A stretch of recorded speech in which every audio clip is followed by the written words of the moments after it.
संशोधित नियमों की गंगा पार्ट 13।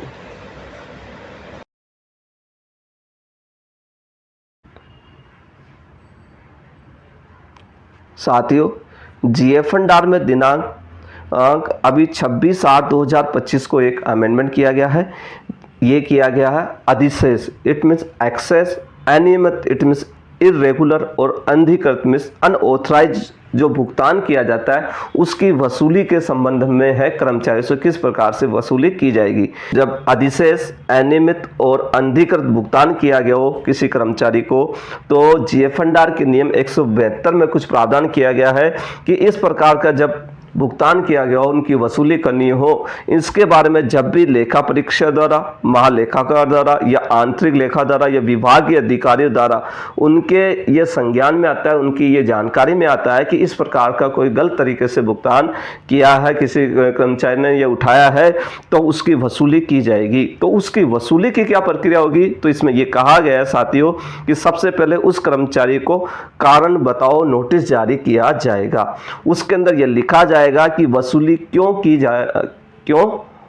की जाएगी, और दूसरा विभाग की क्या मंशा है, क्या इंटेंशन है, ये उस नोटिस में इनको देना होगा। एक तो ये बताया। दूसरी चीज कि जो भी आपत्ति या प्रतिवेदन जो भी कर्मचारी उस नोटिस के बिहाफ में कुछ भी देता है, तो उसको नोटिस जो प्राप्त होता है उससे 1 माह के भीतर, इट मीन 30 दिन के भीतर उसको अपना जवाब देना होगा।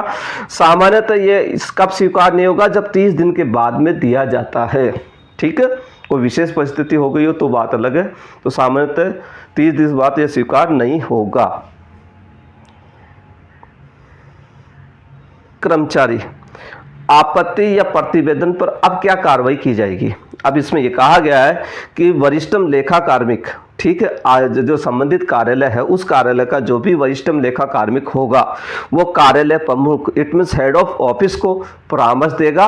परामर्श देने के बाद में यदि वाजिब आधार और तर्क होगा और अभिमत किसका, कमेंट्स किए जाएंगे। ठीक, किसका, हेड ऑफ ऑफिस का भी कमेंट्स लिए जाएंगे कि वाजिब आधार तर्क और अभिमत हो, टिप्पणी दी गई हो, तो लेखा प्राधिकारी को भेज देगा। अर्थात जिस ऑडिटर ने ऑडिट की थी, जिससे संबंधित है, एजी की है तो एजी की संबंध हो, इंटरनल है तो इंटरनल से जिससे रिलेटेड है, उसको ये आपत्ति जो उसने थी उसको भेजी जाएगी, और उस ऑडिटर द्वारा जो निर्णय लिया जाएगा वह अंतिम होगा।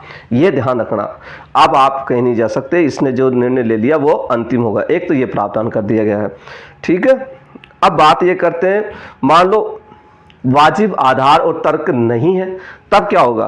तब साथियों, जब डीडीओ जो होता है, आहरण वितरण अधिकारी, डीडीओ उस राशि वसूलने का आदेश जारी करेगा।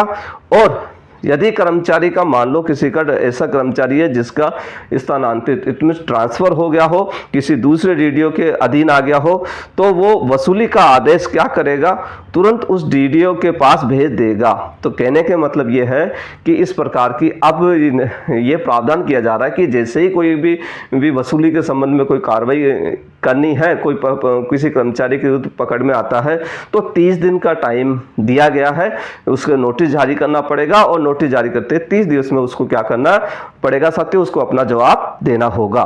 तो ये टाइम पीरियड अब बाउंड कर दिया गया, तो इसका ध्यान रखना साथियों। फाइनेंस द्वारा 26/8/2025 को सामान्य वित्त एवं लेखा नियम, इट मीन जीएफएनडीआर के जो पार्ट फर्स्ट होता है उसके नियम जो 172 है उसके अंदर कुछ संशोधन किया गया है। तो आप ये फाइनेंस की साइट पे ये साथियों ये ऑर्डर देख सकते हैं, जिसको मैंने थोड़ा सरल भाषा में इसको आपको समझाया है।